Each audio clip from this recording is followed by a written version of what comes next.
To continue our dialogue on identifying the most impactful solutions and scaling them during COVID times, I would now like to invite few of our ecosystem leaders, and it's my pleasure to introduce them to you. Our first panelist, Mr. Pradeep Nair, is the Regional Director of Ford Foundation for India, Sri Lanka, and Nepal. He is a seasoned public and private sector leader who brings deep regional expertise and more than 20 years of experience building partnerships among government, corporate, philanthropic, and civil society partners. Our second panelist, Ms. Vaishali Samanta, is the Chief Operating Officer at Let's Dream Foundation, an organization driving effective public service delivery and governance. With a career spanning for over 19 years, Ms. Samanta has a unique and rich cross-sectoral experience across both private organization as well as the Government of India. Our third panelist, Mr. Vikas Maniar, is a faculty with School of Education at Azim Premji University. Prior to this, he has worked with NGOs for over 5 years and with the corporate sector for over a decade.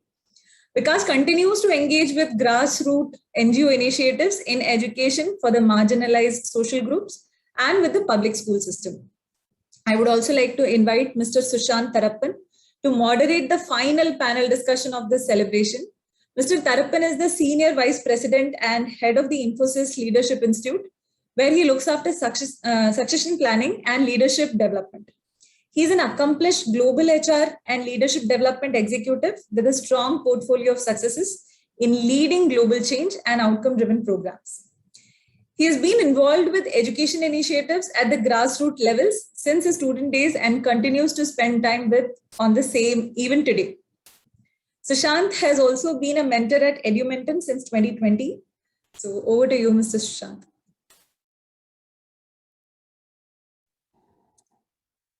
Thank you, Rasli.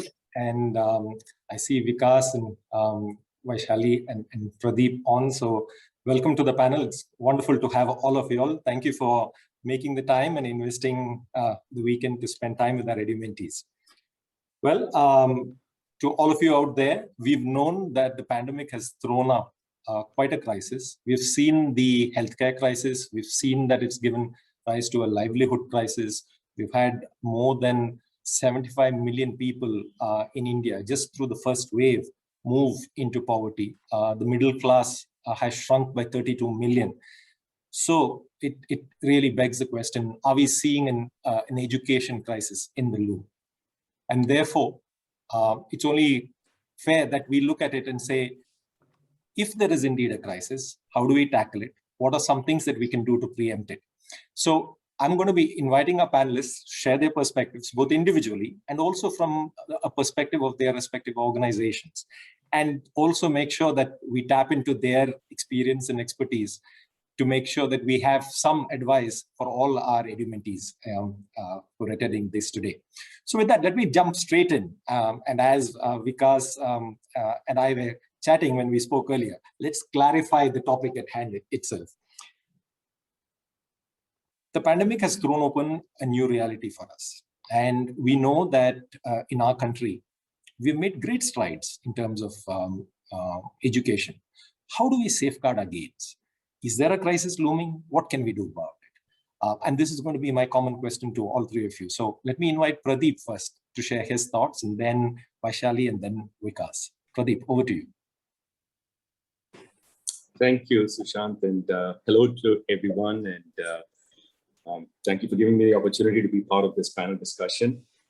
The questions you asked are pretty large questions, and I think most of the answers are obvious to everyone. In one word or one line, I think just to state the obvious, yes, these are crises that have always been in the making. I think the pandemic, both good and bad. The good part of, I think, what the pandemic did as part of this specific crisis is maybe awaken people, I guess, because I know, being in this sector, I've had, and most of you probably also, more inquiries, more questions, and more expressions of interest from people who are not in the sector, or people who were in the sector but have been pretty dormant. More of that has happened in the last year than maybe the 5 years preceding that combined. However, having said that, and this is something on the flip side of, I guess, slight pessimism in the optimism, is that unfortunately, maybe this is just a question of time. Many of these expressions of interest and concerns, I don't believe has really translated to resources going out, which is what, for anyone working on the ground, I think what they will maybe not tell you, but they're thinking in their head is, all of this talk is great, all of this spotlighting is great, but I mean, to use a Hollywood movie expression, show me the money, right? I mean, I'm just putting it very bluntly, but money, resources, and all that. That's what I think most people on the ground who are doing work. I mean, listening to the previous panel, they also, one of the panelists spoke about resource crunch and how they had to let go of some of their own internal employees and all. I think, there was always a resource crunch. There was always that kind of crisis. But the reality is that last year was hard for the the end communities that all of us through the intermediaries or through the NGOs are trying to help. But for the social sector and for the NGOs themselves, it was an extremely difficult year, right? Where, as you can tell, they've had to let go of people, let go of resources and all that. So a very different answer to your question, Sushant, and then I think pass it on to the other panelists, is for addressing the crisis, whether in education or the other issues out there, whereas our top priority should be, in the case of education, should be the children who are affected by this. I think we should also prioritize the organizations who are actually trying to do the work to help these children and try to see how this has affected them really, really in a way that I think most of them are not prepared for, right? And as much as we all say that at the end of the day, in education, it's the children who needs to be helped. If you don't have strong organizations doing the work, it's not going to happen, right? And maybe we'll come back to this later. I believe what the pandemic did last year is expose one particular area of funding that these organizations are missing, that Ford as a foundation has always been insisting on, which is money that, or support that you can give to these organizations that can be used by these organizations for non-program work, right? For shoring up themselves, whether it's hiring people, whether it's investing in infrastructure, whatever it is. You can even painting your walls in the office and making it look presentable when you have, when you're doing discussions or whatever. I think this, for me, that's the one thing I think this particular crisis amplified. In several panel discussions and several inquiries, those are the kind of questions we've been asked, like how do you go about doing it? If I had a magic wand and if I was like, tell me one thing that all funders and all partners should focus on, I would say, let's focus maybe on more unrestricted and capacity building funding that we can give to organizations moving forward. I'm just going to stop there, just in the interest of time. No, thank you, Pradeep. I think it's quite interesting, right?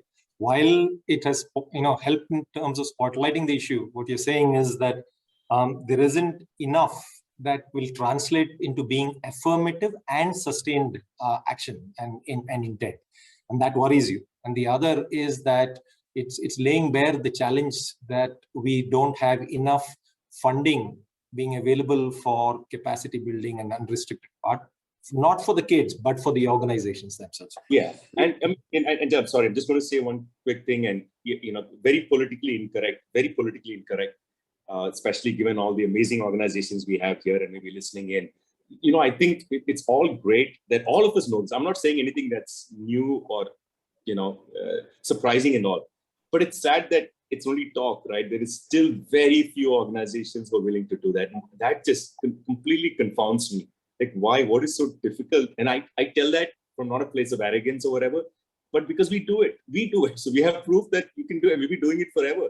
And in every other sector, people do it, right? If you take any sector outside the social sector, all the funding that goes into all startups, if you look at it, right? And you're all on LinkedIn, all these amazing stories of startups that are becoming unicorns. They'll all post pictures of an employee joining on day one, posting pictures and saying, look at my welcome party, what they gave me as a welcome thing. And they're like expensive laptops, mugs, that, personalized things. Where's all that money coming from? It's from investors giving to the startups and saying, you spend the money on anything and not just on your products. And it's amazing that on that we applaud people. Here, there are organizations that are having to let people go. And I know from having visited some of these organizations, no working rooms, like broken chairs, like paint peeling off the wall. And guess what? They're trying to solve a much bigger problem than most, in my opinion, than what most of these startups are trying to do in the non-social sector. But anyway, that's my rant, and I'm sure we'll have more opportunities to come back on this. No, absolutely. The inequities are just being perhaps heightened in how we see all of this. Let me bring in Vaishali here. Vaishali, your thoughts. Thanks, Sushanth. And I think Pradeep has stated the obvious, and in terms of having unrestricted grants and actually, not just concentrating on the outcomes, but looking more at, because it also helps people kick in that entrepreneurial spirit of, what else can I do, which will actually, that 20% will result in a 2080, will probably result in an 80% outcome. But I'm coming here with a different, another aspect to it, that the pandemic has indeed thrown open a new reality, and it's a multifold one. While education is an outcome of it, I think the primary being the economic inequality. And we are talking about unemployment, we are talking about loss of lives, we are talking about rural livelihoods, we are talking about access to healthcare quality and affordable healthcare. All these are genuine issues that ultimately will affect the education sector. And if we look at a pyramid, education probably comes lower down in terms of, and that is a bigger, larger issue, that how do we do it? And online, and because this also limits, the access to benefits and opportunities, both from the government and otherwise. So how do we make an ecosystem which will naturally make education more accessible? And how do we do it? So online education, I think, is a current reality. It will definitely get in more technology into education, but the fact is the digital divide will only grow wider. We have seen that with the pandemic, the gaps have been made wider. The gaps which were already there, they've only widened. So in my opinion, these are also conditions which need to be worked upon for the education outcomes to improve. And in one line, if I say, it's about making pathways to educational access. Outcomes have to be dependent. Learning outcomes have to be dependent on making these pathways to education accessible. And schools have to reopen, offline classes have to. But I again come back to a point that, a lot of groundwork on the other aspects that will affect education need to be worked upon. And that is something, it's a domino effect.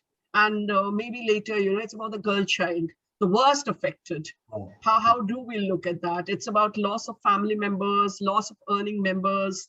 It all results in girls dropping out of school, can't afford to bring them up, early marriages. So it's largely a societal issue at the whole. No, absolutely. Thank you, Vaishali. Yeah. And we will perhaps dwell on that a little more in terms of how are you tackling it, and what could our edumentees do as well to tackle some of those issues that you spoke about. But the key thing for what you were saying is that while there is a digital divide, it's important to bring people back into offline classes and make sure that you're able to create pathways for educational access. That being key. So Pradeep spoke to more affirmative, sustained action, the need for looking at funding in terms of building capacity, the inequities that are seen. You're speaking about pathways to educational access. Because what would you add to these perspectives?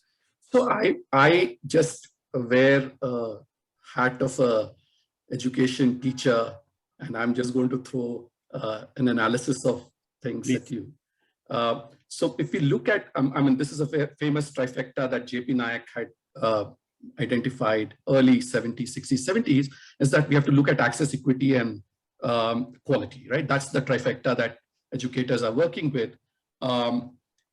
Not all was hunky-dory before the crisis. Huh? So let's not pretend that the crisis, destroyed our utopia and made it a dystopia or something like that. Nothing like that. We were still struggling before the crisis. The crisis has only made these problems acute and basically brought them in stark relief for us to reflect on them, right? So let's not pretend that everything was okay. And in each of these, let's remember what we achieved and what we did not achieve before the crisis started, right? Access, India has a stellar record, actually. Today, we are almost 100% grade 1 enrollments in India. Of course, dropouts and attendances really go bad as kids progress. We have almost 2.5 crore kids attending every grade. I mean, that's the kind of scale that we are talking about, right? And so over the last 20 years, access has really improved. And so that's one thing that we should be proud of. Of course, dropouts still remain a concern. Attendance still remains a concern. In terms of quality, again, I have a very different perspective. I don't see quality as learning outcomes. I see quality as how does education improve the quality of life of the child who undergoes education. And it may not be a direct linkage between the learning outcomes, and we have to realize that learning outcomes may not translate directly. I mean, in some way it would, somewhere it won't. Like foundational literacy, numeracy, it's a very direct connection. Everybody you want to read and write. But does studying 12th grade geography lead to a better life? I don't know. Does, passing an HSC certificate get you a better job in the current economic scenario? I don't know. So let's be kind of grounded about what education can do in terms of quality of life. We are all chasing learning outcomes. Good. We have something to catch on to, hold on to, but we have to be realistic about what learning outcomes do. Equity is a big concern, and that's the biggest concern in my mind. The life, the experiences and the outcomes of schooling and education for different social groups are pretty much parallel universes. The top quartile, top quintile, and the bottom quartile or the bottom quintile experience and outcome of education has no correlation whatsoever. And so when we talk about what we are trying to safeguard and retain or protect, we should be clear about which group we are talking about. And if all of us assume that we are talking about the bottom quintile or the bottom quartile in this discussion, and that brings a very different. So yesterday's Bazaar Samaj Sarkar discussion, for the bottom quintile, I don't think Bazaar works at all. And the Samaj works only to the effect that it supports the Sarkar in doing its job. Right? And so we have to be clear as to what target groups we are talking about. Right to education is a big thing that has happened in the last 20 years. And this pandemic has basically thrown it off guard. When we come back, we have to go back to that route of holding government responsible and supporting governments in reaching out this bottom quartile. So that's my take on what we have to safeguard, I guess. So some very, very good, interesting things. So the trifecta of access, equity, and quality is what you used as a reference, and you very clearly made it quite emphatic that we were already struggling before the crisis. It's just made the crisis has only made the situation more acute for us and for us to focus on.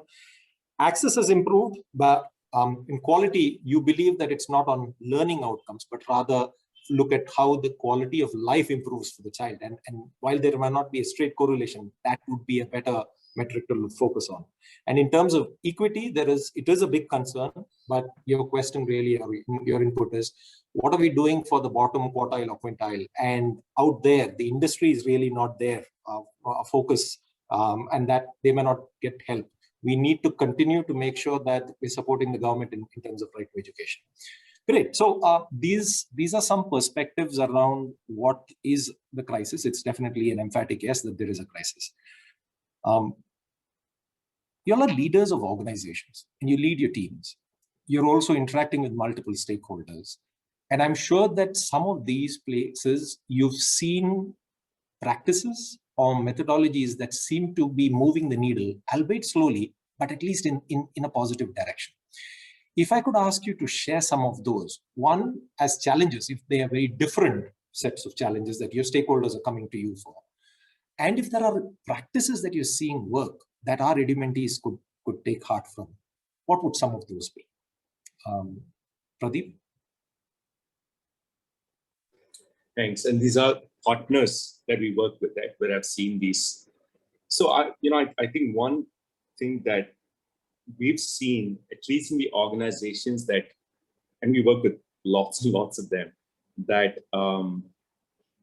that are better prepared, not just, and I don't want to go back to just this crisis, because like Vikas says, I think these conversations should be writ large about the social issue, right? And crisis, yes, happened, and so not just restrict to the crisis, but I think one of the practices that some people seem to do good, some people don't. I don't know if it's intentional, if it's just happens, is how they organize themselves and how they manage work. These social organizations.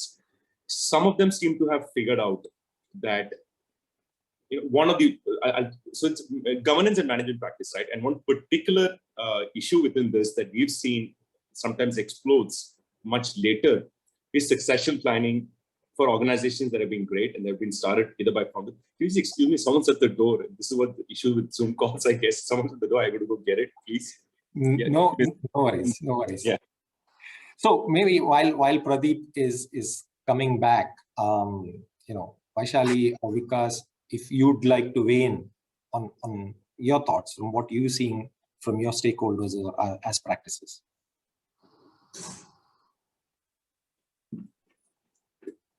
Yeah, Vaishali. So I'll come in. Oh, okay. Pradeep is back. Pradeep is back. All right, Pradeep, back to you. Yeah. No, I'm sorry about that. No, so like I was saying, so this, I think governance within organizations, right? I've seen that, and again, this is not only with respect to crisis, either could make or break the work that they're doing. And this is again not something that's, I think, news to anyone. But having said that, I think I don't think in this sector, I don't think we've spent much time in thinking and working on that, right? How important is governance for social organization? I think for the longest time, and we are seeing some of those changes. There are institutes, there are strategies, there are teams, there are books, everything coming out now where they're helping. And just purely from our experience, of being here for 70 years now, I think we can say confidently that 80% of the organizations that have been successful in the work that they do usually have governance practices that they have either intentionally or unintentionally put together. Succession planning could be one of them, right? How they manage the work. So many other things. I don't want to go into the details of that. But I think, so to your question, that's one particular area that we've seen where organizations that have really good governance, and these governance, unfortunately, I think this sector, we're not, like I said, spend enough time for us to say, here's a template, here's what you should do, right? In the other sectors, there's like books and whatever and all. Here, we're not there yet. But I do think they need to maybe even take the help of the board or, some professional organization to really see what that governance need to be. What they should not do and who they should not take help from is from the funders, which sometimes I've seen them do, because I think that's a conflict of interest for both sides, because we've been asked that, and I don't think that's the right, that's not the kind of relationship you should have.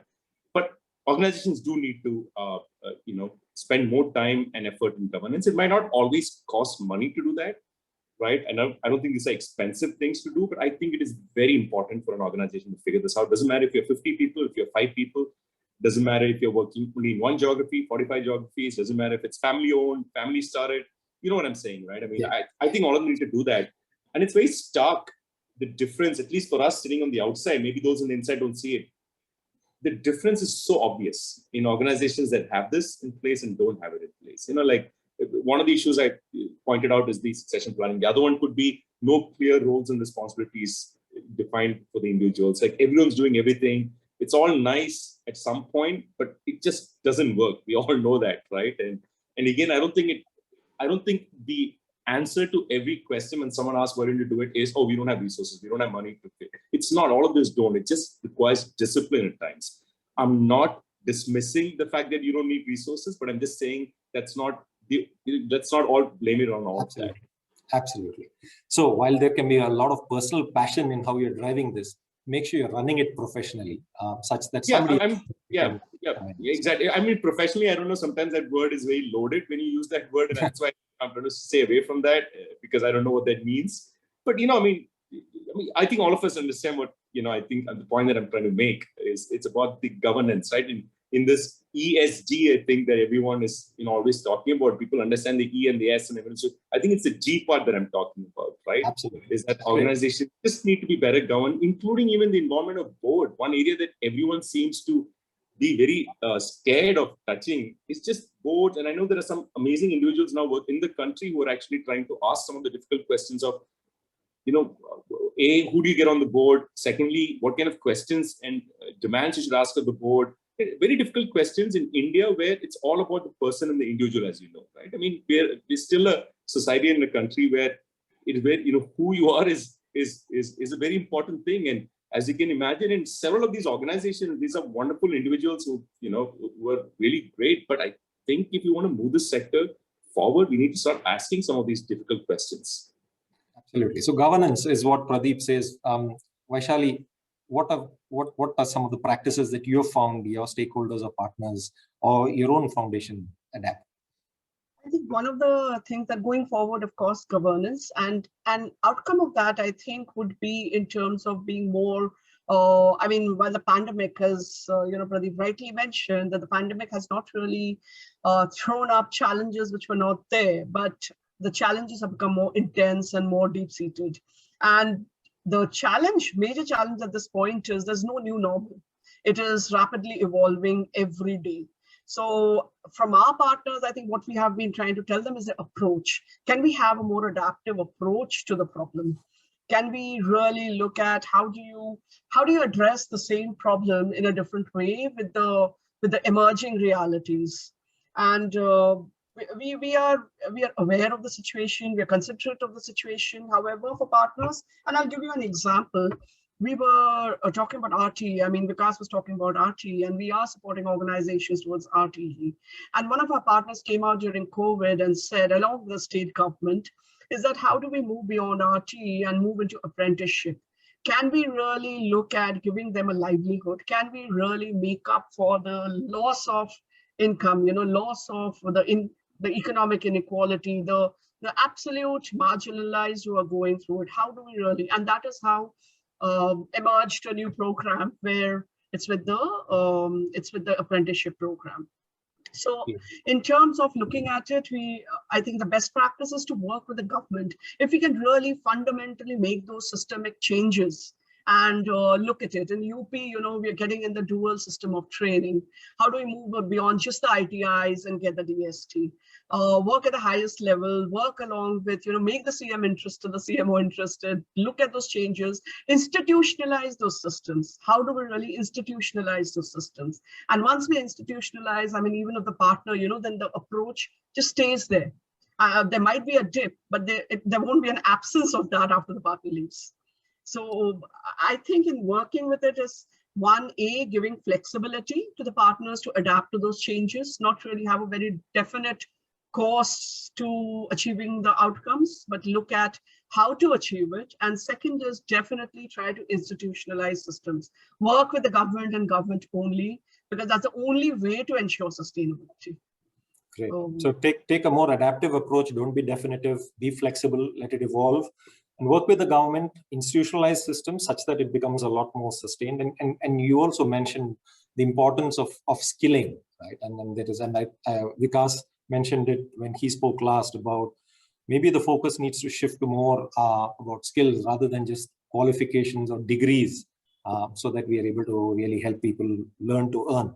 So with that, let me move to Vikas. Vikas, from a school of education perspective, what are some of the interventions you're seeing that are effective, that are working?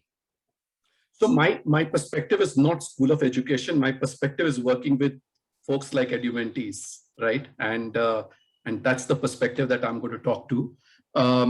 And I see the logic of systemic change very different from the logic of localized change.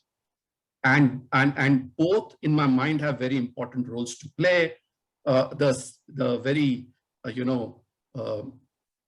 canonical eagle versus ant kind of a perspective of the world, right? And both have their own utility or both of their own value to the system.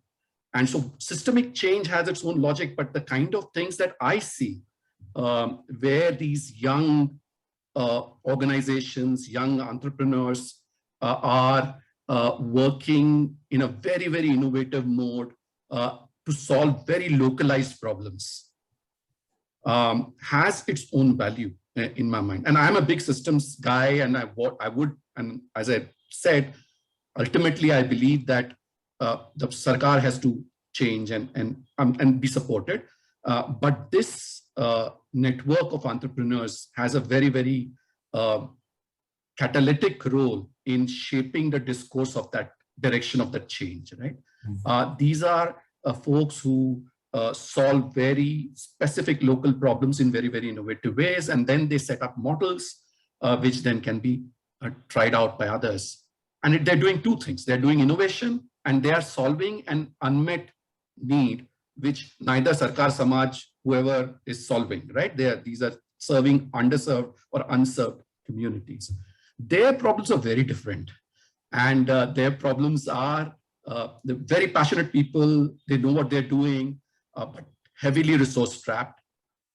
Capacity is very limited because they can't get, I mean, we've heard previous panelists talk about not being able to hire people, not being able to retain people, not having ability to have access to various kinds of skills or knowledges, etc. And to survive itself, because I mean, these kinds of changes we all know are 2-3 year affairs at the minimum, right? I mean, even if you want to start seeing something, to survive this whole thing is itself an issue. And that's the main challenge I see, with this group of entrepreneurs. They themselves are very passionate, but there isn't a very formalized way of supporting this cohort. Edumentum does some bit, organizations like or programs like these, they do some bit, but it's only so much, right? And the best ones that have kind of dealt with this issue are the folks who I have seen ask for help shamelessly, right? And I've seen, I get calls 10 in the night, and without even saying, I'm sorry, I called you so late, there is like a, मेरे को ये problem हो रहा है, अभी मैं क्या करूं, मेरे को इससे connect करवा दो, मेरे को ये बता दो. And I really am impressed by that, right? Instead of getting angry or upset, I get wowed that this guy or this lady is just, out there. She's not hesitating to ask for help. And the best ones I have seen have created a network of a support system like this.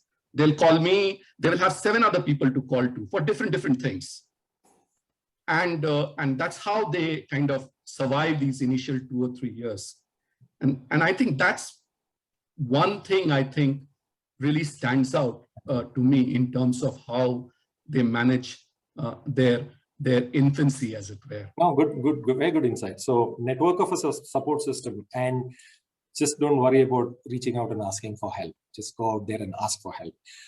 There's a very interesting question that has come up to Vaishali's point on institutionalization and working with government systems. But since it's about funding and measurable outcomes, I'm going to throw this to Pradeep. The question from Khushbu is, institutionalization and working with government systems are also at times painfully slow. Many funders usually ask for quick measurable outcomes. Any advice on how to navigate this mismatch? So Pradeep. Yeah, well, that'll be honestly a very tough question for me to answer. The reason being, we're not one of those funders who ask for quick outcomes at all. And I'm not saying this again arrogantly or whatever. I think those are those people who know working with Ford Foundation, we're in for the long haul, right? And in every issue that we work with, we realize that these are not, if this was easy, someone else would be doing it, right? Not innoventees and not, all the people who decided this is a problem to solve.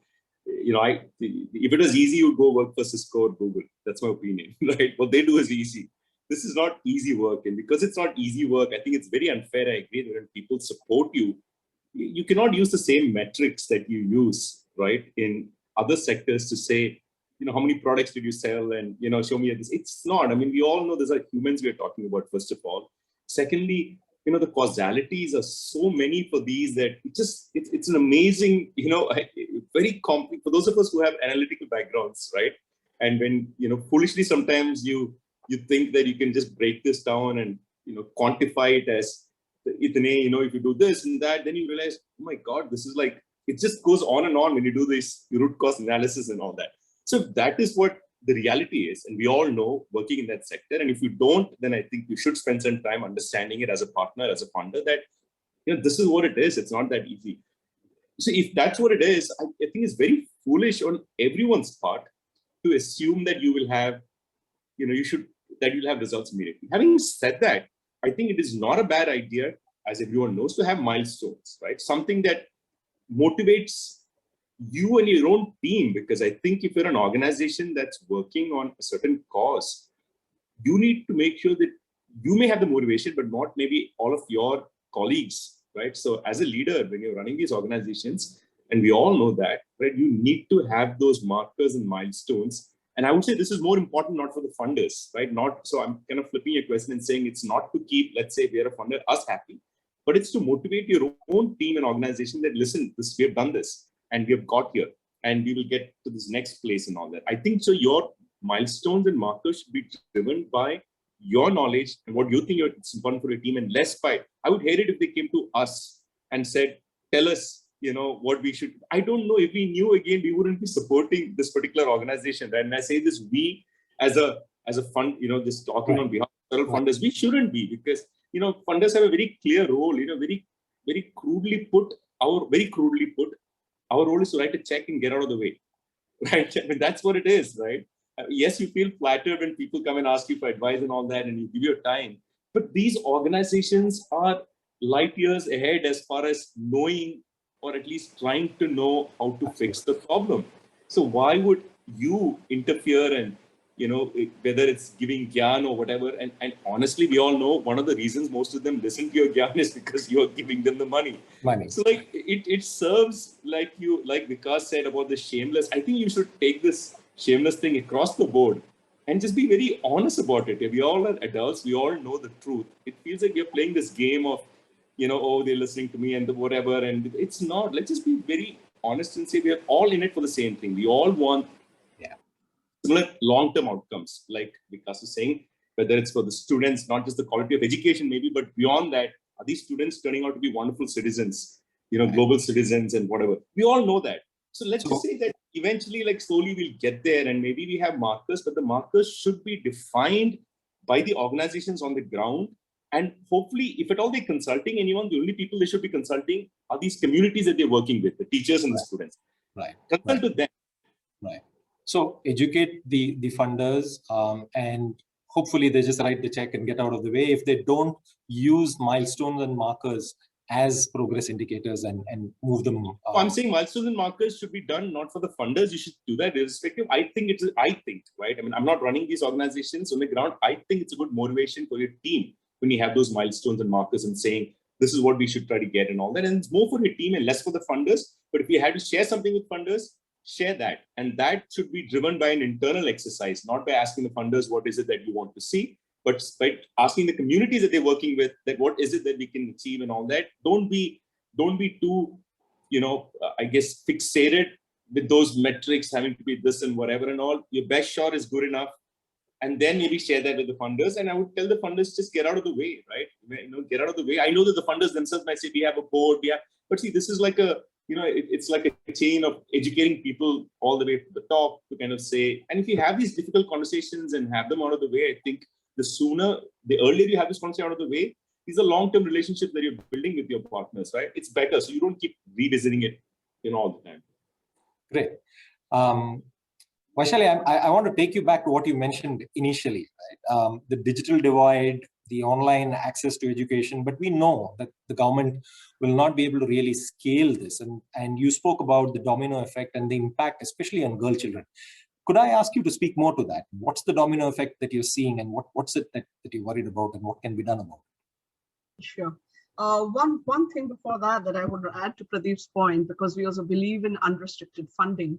But if the donors, for any reason, come in, I would advise all the NGO partners to really look at, because with the government going full scale is also a problem, and the government looks at a pilot. So try to look at a pilot, prove it to the government. The government will be very open to scaling it up, and it's an easier roadblock in case the donors, because I think, and Pradeep would agree with me, foundations which really believe in unrestricted funding, really believe that they are out there to do what they want to do, and they're passionate about doing it. There's no business that we should be there. There's absolutely no business we should be there. They know it much better. Each day is a learning for me from all the partners that we fund. So I agree to that. Coming back to the point, yes, it is a domino effect and we can't really avoid it. And I'm coming from the point that one of our deep engagement programs is with the Rural Livelihood Mission. And that is where we see the interplay of, skilling, of education, of the girl child, more importantly. And also another aspect I would like to get in, Sushanth, here is that the pandemic has made, the invisibles now visible. There is the migrant worker group, there are the daily wage workers, there are people who do not have access to benefits. And we must focus a spotlight on them and work for their economic upliftment also. Economic upliftment, human capital enhancement, access to healthcare. I'll keep coming back to healthcare because that's such a primary need that is supposed to be fulfilled for anything else. But coming back to education, I think the government is doing enough. It is about the government giving enough. And as Vikas had mentioned earlier, the government is doing enough, but do people that is going and reaching out to, do they have the capacity to imbibe it? How do we really make them, upskill them? Or I won't say it's a skilling is at a later level. How do we create those conditions around them which will help them adapt? Now, if that is a limitation, then schools have to open up. And it's a problem worldwide. I don't think India is seeing a problem. In fact, I agree with Vikas what he said, that the government has done enough in terms of RTE. But we know that government policies need to be enhanced better, need to play out better, need to be implemented better, gaps need to be addressed better. And that is where I think there's no dearth of funding with the government. The dearth is in how do we bridge that between policy and action? How do we really do that? So schools have to open up. I think while they open up, there could be a hybrid model. There could be remedial. I think in one of the earlier sessions, they were talking about the remedial model, you study. Yeah. So I'll also get in the second point of asynchronous learning. Can we really go into an asynchronous learning mode? How do we really do that? But I would say that another issue that needs to be focused, because the government can't be seen discriminating in this, but at such an early level, is about getting the girl child back, because they will face the biggest blow in not being able to come back to school. They've dropped out, they will not be come back to I mean, they have lost earning members. They are the ones who are making up for that loss. They are the mouths that cannot be fed. They are married off. It's been harsh on them. So that's the focus I think the government has to take within the access to education, is getting the girl children back. And that's something I really wouldn't be able to answer. It's very difficult to answer. But in terms of schools, yes, I think we have to look at innovative models to make school more accessible. Devices are few, takers are many. Girl child is at the end of the cycle in terms of, and absolutely lowers down. So how do we do that? And I think I'll rest my case there, that yes, physical schools have to open. They have to open, maybe in a hybrid model that has to be tried and tested and evolved. I mean, there is a third wave, not a third wave. I mean, whichever way it is, it has to be tried and tested. We have to work. We cannot be constantly, having this what if. We have to move beyond that what if to, even if it is, what do we do? How do we address it? Absolutely. So schools have to open, and we heard Shibu earlier speak about so many other benefits that comes from absolutely being, in an offline class as well. Great. Because given that schools perhaps may not open for another few months, and there is going to take a lot more time before things get back to normalcy, what would be your recommendations to startups like our EduMentees on how to deal with this? So we just almost segueing from Vaishali saying schools must open to going with an assumption of schools may not open. I actually am learning from EduMentees about on how to deal with this, and I don't have any advice. I want to thank them for teaching me, various ways to deal with it. Just the previous panelists, they were talking about these learning kits being distributed to families. And I'm assuming schools don't open. I agree with Vaishali. Schools have to open, provided we take care of children's health. To me, the pecking order is very clear. Health comes first. Zinda rahenge to padhenge, right? That's very clear. But if we have, and we should explore ways of having safely opening schools, and that's the best way to do it. But if we cannot, then many of the things that are being tried out right now, for example, there's another organization that I work with, does these library bags, reading books bags that they exchange home to home. They drop it at home, and after 2-3 days, pick it up and drop another bag.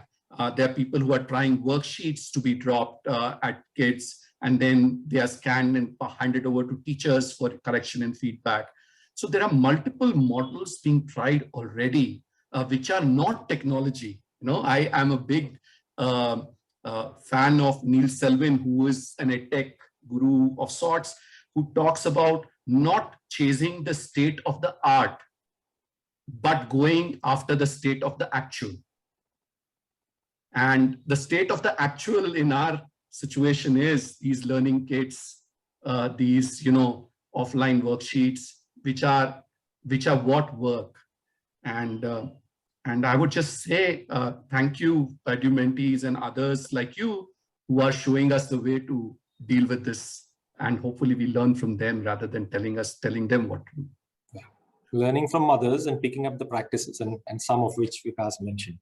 We are at time, but I do want to get a quick input from you in terms of what's your advice to the edu mentees.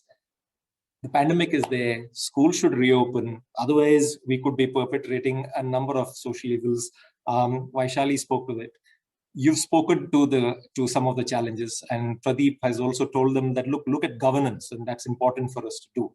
So one mantra that you would like to share with them to say, as you forge ahead, keep this in mind, what would that be?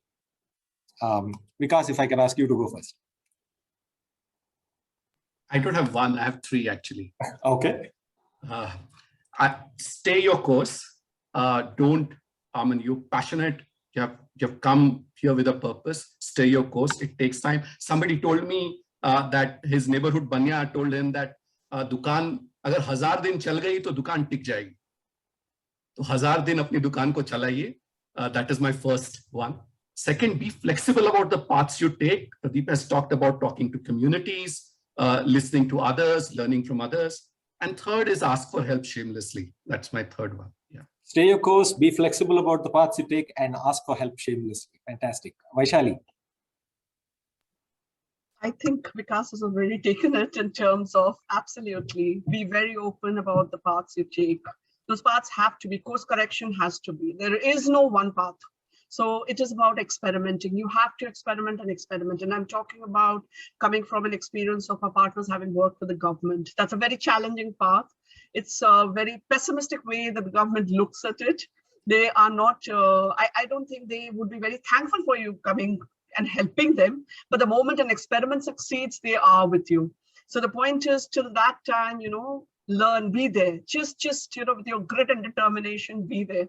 Prove yourself, and then the uptake is very fast. I think that is my major thing. And I'll come back to another point. Yes, take the most disadvantaged, the ones that have evolved now along the way, which is essentially, as I said, the most part, they were not there, a part of our thinking process. And now I think they have to be included into it. Yeah, include the most disadvantaged. Great. Pradeep?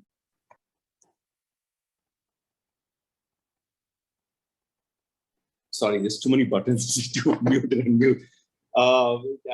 Before I answer, I just couldn't help but take a take when he said, what is the one mantra? It's the mantra for change. Good one. Good one. But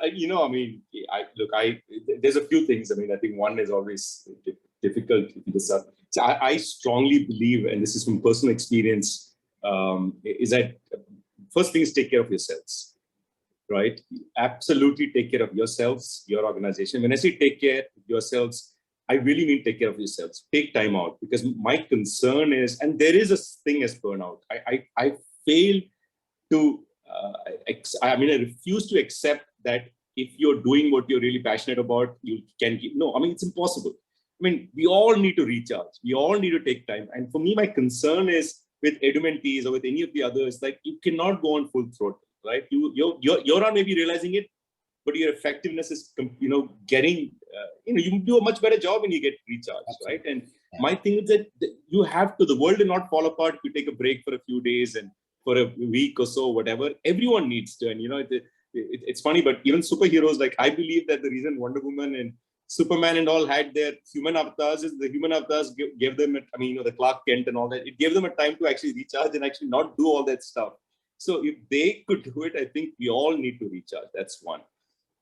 Now, assuming that you do that, then going on to the work itself, I think one thing you have to do, and, you know, I'm sure edumentees do this, is to be agile and flexible, right? And to, you know, what Vikas and Vaishali and all said, like when you speak, for example, it could be in the fact that you should be ready to, you know, flexibility, nimbleness, and agility comes, yes, because of the way you govern yourself and structure yourself, but it is a need in a sector like this. You go, you know, and when you have that structured, then I think you're more open when you speak to the communities and you learn that you got to change something. Sometimes I feel like the reason you don't want to hear that is because you're like, there's no way I can change the way I am doing this, so I'm going to go with what I think is right. So I think if you're really structured to be agile and flexible, and you got to do that from day one, you got to structure yourself so that you're always going to be a flexible, nimble, agile organization. If it means that you cannot have 100 people in your workforce, so be it.